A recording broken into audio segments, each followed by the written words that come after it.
Toute femme qui veut rendre un homme amoureux doit connaître cette faille masculine que je vais vous présenter dans cette vidéo. Et surtout si vous avez l'habitude de faire fuir les hommes. Si vous me découvrez, je m'appelle Léo, je suis psychologue, ça fait 11 ans et demi maintenant que j'aide les hommes et les femmes dans leur vie amoureuse et mon quotidien, c'est de vous écouter et de vous aider à décrypter des situations amoureuses que vous avez avec des hommes. Si vous me découvrez via cette vidéo, ça tombe bien parce que c'est probablement la vidéo la plus importante que vous serez amené à visionner pour comprendre les hommes en amour. Vous découvrirez déjà cette faille masculine que toute femme doit connaître si elle veut rendre un homme amoureux dans sa vie. Et vous découvrirez à la fin de cette vidéo un geste très simple pour créer un lien émotionnel très fort, une connexion très forte avec un homme. Je vous souhaite un très bon visionnage. On est parti. Les hommes ne tombent pas amoureux des femmes parfaites. Les femmes parfaites galèrent à faire tomber les hommes amoureux d'elles. Elles attirent les hommes à elles parce que les hommes recherchent des femmes parfaites, mais ils tombent pas amoureux d'elles. C'est-à-dire qu'un homme pourrait se retrouver devant une femme parfaite, c'est-à-dire une femme magnifique, splendide, sportive, intelligente, drôle, marrante. Il pourrait baver devant cette femme qu'il ne tomberait pas amoureux d'elle. Et donc il y a toutes ces femmes qui essayent de devenir Miss Bourgogne-Franche-Comté, hein, la femme parfaite. C'est pas la bonne piste. C'est très bien d'un point de vue personnel d'essayer de s'améliorer, mais pour soi. Mais dans le cadre des relations amoureuses, pour attirer un homme, ou plutôt pour le rendre amoureux, c'est pas la meilleure stratégie. Déjà, vous allez vous épuiser. Et toutes les femmes qui arrivent dans les rendez-vous comme si c'était un concours de beauté, ou pire, un examen oral, ces femmes-là se plantent royalement. Elles vont peut-être faire une belle performance, mais elles vont laisser aucune trace émotionnelle dans l'homme qu'elles ont en face d'elles. Parce que c'est ça le problème de la perfection. La perfection ne permet pas de créer un lien émotionnel, une connexion profonde avec un homme. Ça m'a été inspiré par une cliente que j'ai eue au téléphone, qui était pas loin de cette perfection justement. Alors, c'est une femme qui a 60 ans, et ce qui est très marrant, c'est qu'avant l'appel, elle m'écrit dans le texte, elle me dit « Léo, je suis une femme objectivement au-dessus de la moyenne physiquement. Je dis pas ça pour me la péter, je dis juste que tu comprennes mieux à qui tu as affaire. Voici un lien Instagram pour aller voir les photos et à quoi je ressemble. » Et donc je regarde et effectivement, c'est une très belle femme. C'est une femme d'une beauté de type modèle. Donc elle a 60 ans, mais elle fait franchement au moins 15 ans de moins. Et elle va être contente, mais c'est bisous si tu passes par là, ma cliente, mais c'est le cas. Elle fait plus jeune. Et plus que ça, d'ailleurs, quand je discute avec elle au téléphone, je me rends compte qu'il y a une énergie qui se dégage. C'est une femme qui fait beaucoup de choses. C'est une femme énergique, qui sait où elle va, assertive, elle voyage. Il se passe plein de choses. Elle fait plein d'activités. Je pense que quelqu'un avec elle ne va pas s'emmerder. On peut pas s'emmerder avec une femme pareille. Et pourtant, elle fait fuir tous les hommes. Elle fait fuir les hommes. Les hommes ne restent pas avec elle. Elle attire à elle, il n'y a pas de souci. Elle attire même des hommes beaucoup plus jeunes. Mais les hommes ne restent pas. Les hommes fuient. Et ça, elle comprend pas et c'est pour ça qu'elle m'appelle. Donc toutes les femmes aujourd'hui, si vous vous sentez concernées, écoutez-moi bien, parce que là, vous allez comprendre beaucoup de choses, hein, particulièrement les femmes qui font fuir les hommes. Et justement, parlons-en. Parce que quand vous faites fuir un homme, généralement, ce que vous vous dites, c'est un homme évitant. Ça, c'est le grand mot valise de 2025. C'est un homme évitant. Ok, alors moi, j'ai rien contre le fait d'utiliser la théorie du style d'attachement de Bowlby. Elle est extrêmement pertinente. Et je l'ai utilisée sur certaines de mes vidéos pour expliquer pourquoi certains hommes s'éloignent et certains comportements masculins. Le problème, c'est que vous, c'est ce que vous voyez. Vous voyez un homme qui est pas là, qui vous ignore, qui vous évite, qui fuit. Mais derrière, en fait, ça peut être pour plein de raisons. Ça peut être effectivement parce qu'il a un style d'attachement évitant, qu'il a été abandonné durant son enfance, peut-être même qu'il a été traumatisé, qu'il a eu des négligences parentales, ça peut être ça. Mais ça peut être aussi parce qu'il est indifférent. Ça peut être aussi parce qu'il est méfiant. Ça peut être aussi parce qu'il est distant, distrait par d'autres choses, distrait par son travail, par une autre femme. Ça peut être aussi parce que il se sent abandonné, parce qu'il est émoussé, parce qu'il n'a pas d'émotion. Ça peut être pour un paquet de raisons. Et donc, quand je vois des femmes comme ça poser des diagnostics juste en se basant sur ce qu'elles voient avec leurs yeux et aussi souvent ce que leurs copines leur disent, et qu'elles se disent, ok, Homme évitant, boum, alors tu vas faire ça, ça, ça et ça. Homme évitant, donc je l'ignore. Je dis mais non, ça n'a rien à voir. Enfin, je veux dire, ça peut être le cas comme ça peut ne pas être le cas. Et très souvent, les femmes arrivent à des conclusions de manière très hâtive, sans prendre le temps de vraiment comprendre l'homme qu'elles ont en face d'elles. On dit beaucoup que les femmes ont de l'empathie, ont plus d'empathie que les hommes. Moi, je trouve que c'est faux. Les femmes n'ont pas plus d'empathie que les hommes. Et très souvent, elles ont du mal à se mettre à la place du vécu masculin. Et là, vous allez comprendre dans cette vidéo justement une faille masculine qui décrit un profil psychologique que vous allez avoir très souvent chez les hommes. Beaucoup plus souvent d'ailleurs, ça va être beaucoup plus précis en tout cas que de simplement balancer l'étiquette comme ça, il est évitant. Vous allez voir que c'est beaucoup plus précis que ça. Et ça va vous permettre derrière, non seulement de ne plus avoir des hommes qui vous fuient, mais aussi et surtout de créer un lien émotionnel, un pont émotionnel avec lui qu'il n'a pu établir avec aucune autre femme. Un truc dont il est complètement ignorant d'ailleurs. Hein. Vous allez savoir quelque chose sur lui que lui ne sait pas. Et alors ma cliente, on discute un peu et elle me dit, Léo, moi je pense que mon problème c'est que je suis trop cash. Et alors souvent je me méfie des gens quand ils me disent qu'ils sont cash parce que ça peut être une manière de dissimuler le fait qu'ils sont parfois un peu agressifs dans la manière de s'exprimer. Souvent on a tendance à utiliser cet euphémisme pour dire qu'en fait on aime juste casser les gens, quoi. Ouais, moi je suis cash. Et c'était pas du tout le cas de ma cliente. Ma cliente, au contraire, je l'aurais décrite comme une femme entière. C'est-à-dire une femme qui dit réellement la vérité tout le temps, même quand ça lui dessert. Elle avait peur de faire fuir les hommes à cause de ça. Et c'est pas une hypothèse à exclure, effectivement, j'y ai pensé, on y a pensé. Parfois, des femmes sont disent trop la vérité, disent trop les choses. Mais je vais faire quoi? Je vais lui recommander d'arrêter de dire la vérité, de changer ce trait de personnalité qui est fondamental parce que c'était un stress structurel. Il y a des femmes, des fois, sous l'anxiété, qui vont dire trop de choses. Ça, c'est différent. Elle, c'est vraiment que c'est un trait structurel en elle. Elle est comme ça avec tout le monde depuis plusieurs décennies.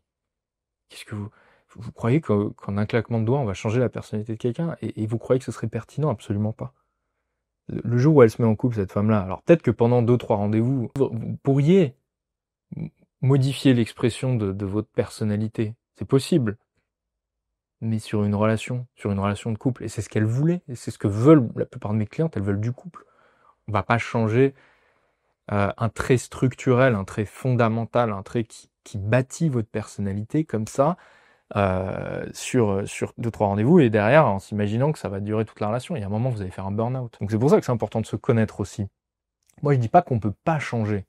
C'est une nuance, écoutez bien, parce que pour moi, on peut changer certains traits, mais pas les traits structurels. C'est comme dans l'immobilier, il y a des murs porteurs.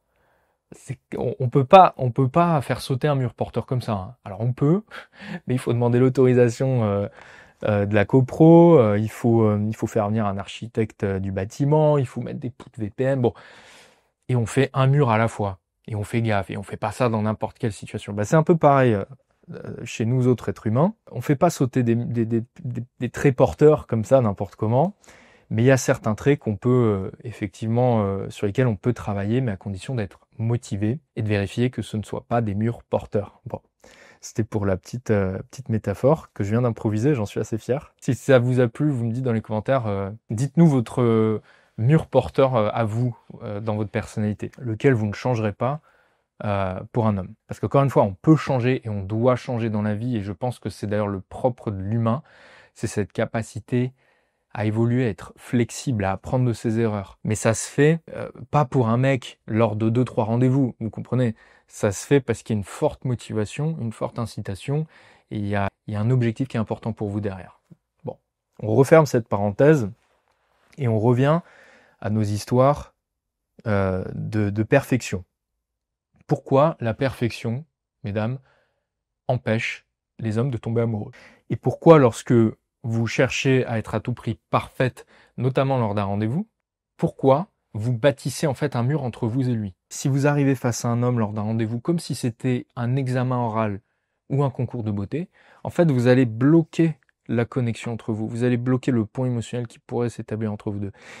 Et pire même, et c'est là qu'on va découvrir la faille masculine. Et là il faut bien écouter, c'est important ce que je vais vous dire. La perfection féminine exacerbe l'incompétence masculine. Ça, c'est la phrase clé de cette vidéo. Et le mot incompétence, je l'ai utilisé tout à l'heure, je le réutilise à nouveau là, il est très important dans cette vidéo. Un homme qui se sent incompétent est un homme qui peut potentiellement fuir, qui peut se recroqueviller comme un homard qui vient de perdre un combat. C'est important de comprendre ça parce que ça, pour le coup, c'est vraiment quelque chose qu'on retrouve dans le règne animal. Les homards mâles ont tendance à se battre pour obtenir les femelles. Et lorsque le homard perd un combat, il se recroqueville. Et en fait, il se recroqueville parce qu'il a un taux hormonal qui est différent. Il va produire moins de sérotonine et moins de certaines hormones et neurotransmetteurs. Et en se recroquevillant, il en produit encore moins.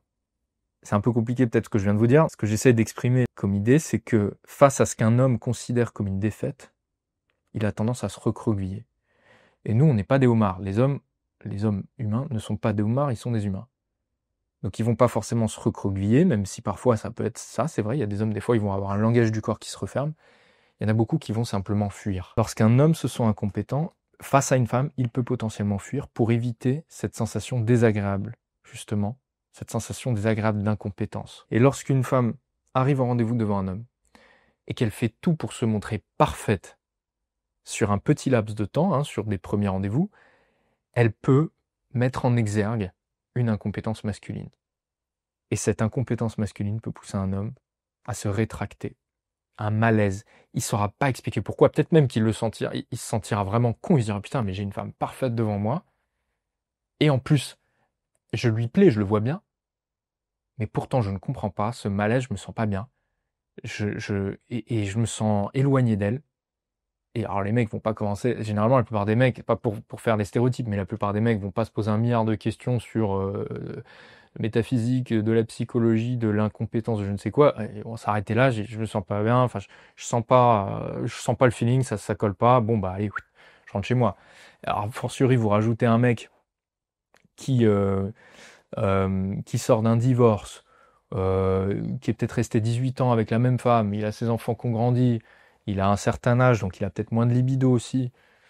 Il a plus vraiment l'envie, le besoin de se retrouver avec une femme, même si ça lui ferait bien plaisir. Mais bon, si c'est compliqué, bon, on va tester avec une autre. Est-ce que vous, mesdames, vous pourriez percevoir, avec votre regard féminin, comme une vulnérabilité touchante chez lui, parce que peut-être qu'il est arrivé chez vous, il a bégayé, il a rougi, il s'avère qu'en fait, il n'a pas su réparer quelque chose qu'il vous avait promis qu'il allait réparer pour vous. Peut-être que vous l'avez vu comme une vulnérabilité touchante, que vous avez trouvé ça mignon, au contraire, c'était un moment un peu émotionnel où vous l'avez vu en dehors de toute cette carapace que les hommes essayent souvent de mettre en avant, cette carapace qu'ils portent face à vous. Typiquement, la carapace la plus connue, c'est celle du séducteur. Un homme qui se retrouve confronté à une femme lors des premiers rendez-vous, il a un petit peu ce rôle de séducteur, de dragueur, de mec qui doit rester très sûr de lui. Et puis à un moment, vous avez vu une petite entaille dans la carapace, une petite lueur de lumière. Vous dites, ah ça j'aime bien, parce que là je vois l'homme authentique derrière. Vous avez vu une vulnérabilité, un truc touchant, émouvant. Lui, il a vu une incompétence. C'est important ça. Il a vu une incompétence. Et cette incompétence-là, ça lui fait pas plaisir. Il le voit même pas que vous, ça vous plaît en fait. Il le voit pas ça. Lui, il le voit comme je suis une merde. Je suis incompétent. Et ça, mesdames, ça c'est la faille masculine qu'il faut comprendre. Si vous comprenez ça, vous comprenez beaucoup de choses chez les hommes. Et après, je vais vous expliquer comment l'exploiter à votre avantage. Vous allez voir, ça va être encore plus puissant. Et ça va lui faire beaucoup de bien derrière votre homme. Mais déjà, comprenez pourquoi les hommes ont ça. Parce que les hommes détestent au plus haut point se sentir incompétents. C'est une question, je le suis persuadé que c'est une question de survie déjà, dans le sens où un homme incompétent, d'un point de vue purement évolutionniste, en fait il crève, il se reproduit pas, il crève, et les gens autour de lui ne se reproduisent pas et ils crèvent aussi. C'est-à-dire un homme, d'un point de vue évolutionniste, un homme doit être capable de protéger, doit être capable de protéger, de secourir, d'aider les gens autour de lui.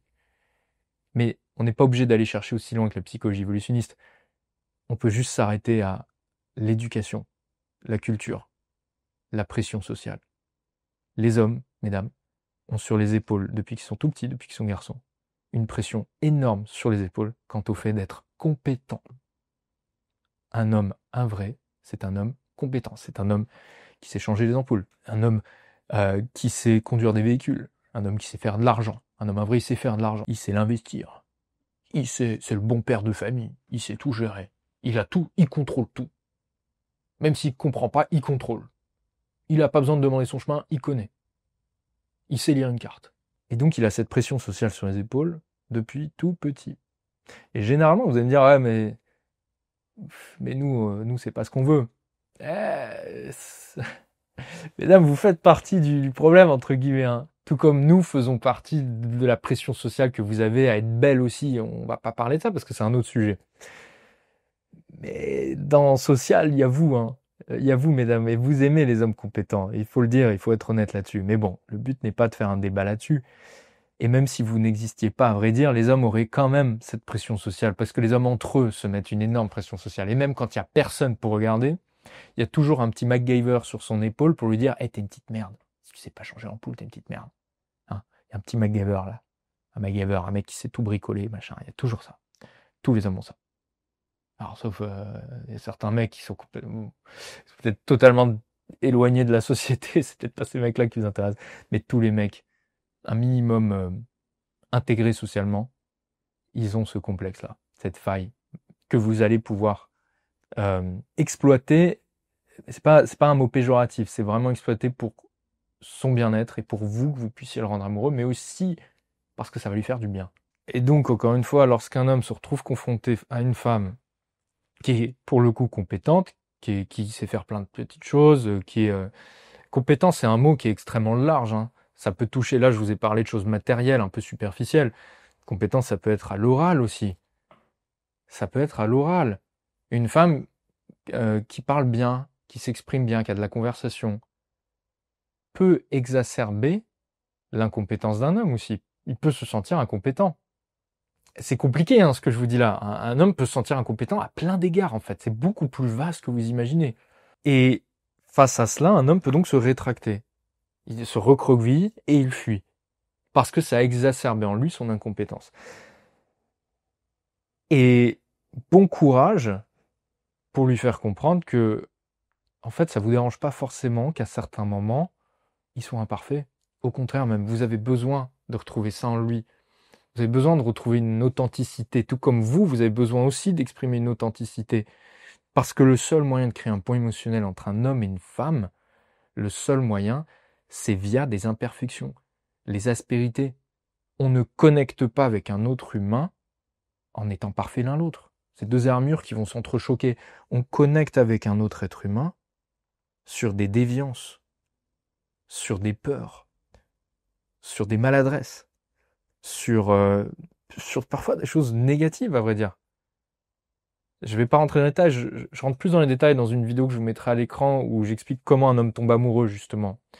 Et j'explique comment un homme tombe amoureux, à certains égards, via ces genres de choses un peu négatives parfois, via des vulnérabilités. Je vous la mettrai là-haut et je vous la mettrai en bas aussi, la vidéo. Elle est très importante. Mais regardez-la à la fin de celle-ci. Et c'est bien dommage que les hommes n'arrivent pas à montrer cette authenticité, cette vulnérabilité, parce que c'est ce qui permettrait de créer un pont émotionnel entre vous deux, comme je viens de vous le dire. Donc comment vous faites? Est-ce qu'il faut lui dire? Est-ce qu'il faut lui enjoindre d'aller faire une psychothérapie? Est-ce qu'il faut lui enjoindre d'accepter ses vulnérabilités, d'accepter ses imperfections, ses complexes? Non, ça ne marcherait pas, il ne vous écouterait pas. D'ailleurs, mesdames, qu'est-ce qui est le plus simple? Mettez-vous à la place d'un homme.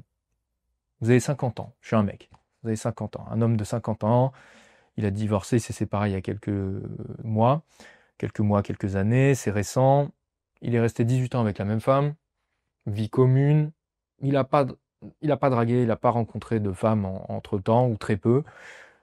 Et là, il se retrouve à nouveau dans le marché de l'amour, à faire des rendez-vous, etc. Et puis, il y a une femme qui lui plaît vraiment, une belle femme, très belle femme, elle l'attire, elle lui plaît, elle a de la conversation, de ça. Mais elle le met face à ses complexes. Elle le met face à ses insécurités, à son imperfection. Est-ce que vous pensez qu'il va affronter ses insécurités, faire un travail psychologique sur lui, hein, je rappelle, il a 50 ans, essayer de voir ce qui cloche en lui, de vraiment mieux comprendre, de partir à la découverte de qui il est, ou alors il va se dire ouais, en fait, je viens de retrouver ma liberté, c'est sympa. Pourquoi j'irais m'emmerder avec une femme en couple? En fait, je suis bien tout seul le soir. J'aime ma paix. Puis au pire des cas, je rencontrerai une autre, c'est bon. Je suis resté 18 ans avec la même femme. Je vais pas m'emmerder tout de suite à me remettre en couple. Voilà, ça c'est le genre de discours qu'un homme pourrait se tenir. Et donc il fuit, la plupart du temps. Il fuit. Parce que c'est plus simple. C'est plus simple, et derrière, non seulement c'est plus simple, ça fait moins peur, mais en plus, bah, c'est plus... À court terme, c'est plus agréable. La liberté, je rencontre une autre, si c'est pas parfait avec... Si la connexion, elle s'établit pas naturellement avec elle, je sens un petit malaise, bon bah, je teste avec une autre. Aujourd'hui, il y a les sites de rencontres, ça va vite, clac, clac, je peux en rencontrer d'autres. Beaucoup d'hommes vont penser comme ça. Donc c'est pas facile. Et c'est pas en lui disant, hé monsieur, regarde là, il y a peut-être un travail psychologique à effectuer, il y a peut-être une introspection à faire, c'est pas comme ça que ça va marcher. C'est pas à vous de lui dire. Et d'ailleurs, généralement, c'est très dur de dire à quelqu'un, là il y a un truc, là il y a un truc, il faut que tu changes. Très très dur. Déjà, quand soi-même on veut changer, c'est compliqué, mais alors si c'est moi qui le dis à une autre personne, bon courage. Donc qu'est-ce qu'il faut faire alors? Eh ben, il faut montrer l'exemple. La communication ne se fait pas toujours avec les mots. Elle peut se faire avec les actes. Ça, c'est ce que vraiment j'enseigne dans ce que j'appelle la communication fusionnelle, cette communication qu'on utilise pour créer un lien fort avec un homme. La communication, il faut être créative, parce qu'elle peut se faire via le mimétisme, en montrant l'exemple. C'est vous, mesdames, qui allez montrer l'exemple. C'est vous, mesdames, qui allez montrer une vulnérabilité. Non seulement elle va vous rendre plus belle, cette vulnérabilité, mais en plus, elle va montrer l'exemple à l'homme. Et ce sera beaucoup plus facile pour lui derrière de montrer sa vulnérabilité à lui. Vous l'avez fait une fois. C'est plus facile derrière pour moi de le faire. Et c'est là qu'on en vient au geste dont il faut que je vous parle, qui m'a été inspiré par ma cliente. Et c'est pour ça que j'adore les appels avec vous, parce que des fois j'ai des idées, ou vous avez des idées, ou des fois vous êtes... Là en l'occurrence, c'est ma cliente qui a eu l'idée. Elle s'est juste pas rendue compte à quel point c'était puissant. C'est moi qui ai mis l'accent dessus. Et je lui ai dit, là il y a un truc, hein, je crois que tu t'en rends pas compte. Ma cliente qui donc intimide un petit peu les hommes. Parce qu'elle est grande, parce qu'elle est belle, parce qu'elle est active, elle fait plein de choses. Mais elle fait un truc. Elle exprime une vulnérabilité qui, je sais, permet de créer un lien très fort avec les hommes. C'est très simple. Écoutez-moi bien, c'est très simple. Elle leur dit, j'ai pas de voiture. Ramène-moi. Est-ce que tu peux me ramener chez moi? J'ai pas de voiture. C'est complètement anodin, mais qu'est-ce que ça permet de faire? Même si vous avez une voiture, écoutez le raisonnement. En fait, quand elle dit ça, elle est en train d'exprimer une vulnérabilité. Elle a besoin d'un homme, de cet homme-là en l'occurrence. Elle a besoin de lui. Elle a besoin de lui. Elle le met dans une position de compétence, chose qu'il avait perdue avec elle, puisqu'il se sent voilà, un peu parfois incompétent face à sa perfection, entre guillemets. Et là, il reprend le contrôle. Il est dans son habitacle, elle est dans son habitacle. Ils sont dans son univers à lui, dans lequel il a le contrôle, dans lequel il est compétent. Elle le voit compétent. Donc il peut baisser sa garde. Je suis compétent, c'est bon. Et en plus, je ne peux pas fuir. Je peux pas fuir, je suis dans ma voiture. Il est en sécurité, il est compétent, il a face à lui une femme qui a besoin de lui, qui exprime une vulnérabilité. Boum, derrière, c'est beaucoup plus simple pour moi d'exprimer une vulnérabilité après ça. Ça, pour moi, c'est le charme féminin. C'est le summum de l'intelligence émotionnelle dont une femme peut faire preuve pour créer un lien très fort, un lien profond avec un homme et le rendre complètement fou à moi. Et lorsque vous aurez réussi à faire baisser sa garde avec ce type de comportement, votre homme sera beaucoup plus à même d'établir un lien émotionnel avec vous. Parfois même, c'est lui qui fera le boulot à votre place. Et ça, si vous voulez aller plus loin là-dessus, vraiment, je vous invite à regarder une vidéo que j'ai faite, qui est la plus importante pour vraiment comprendre comment rendre un homme amoureux. C'est une vidéo où j'explique comment un homme tombe amoureux. 3/4 d'heure de psyché masculine. D'ici la fin de la vidéo, vous devenez une as des relations amoureuses et vous êtes, voilà, vous avez vraiment tous les équipements, tout ce qu'une femme doit avoir entre ses mains pour savoir comment rendre un homme amoureux. Donc c'est la vidéo, franchement, que toute femme devrait voir au moins une fois dans sa vie. Je la mets juste en dessous, en description. Vous aurez juste à cliquer dans le lien en description. Et je vous laisse aller voir ça. Vous me direz ce que vous en avez pensé. Je vous fais de gros bisous. Je vous dis à bientôt.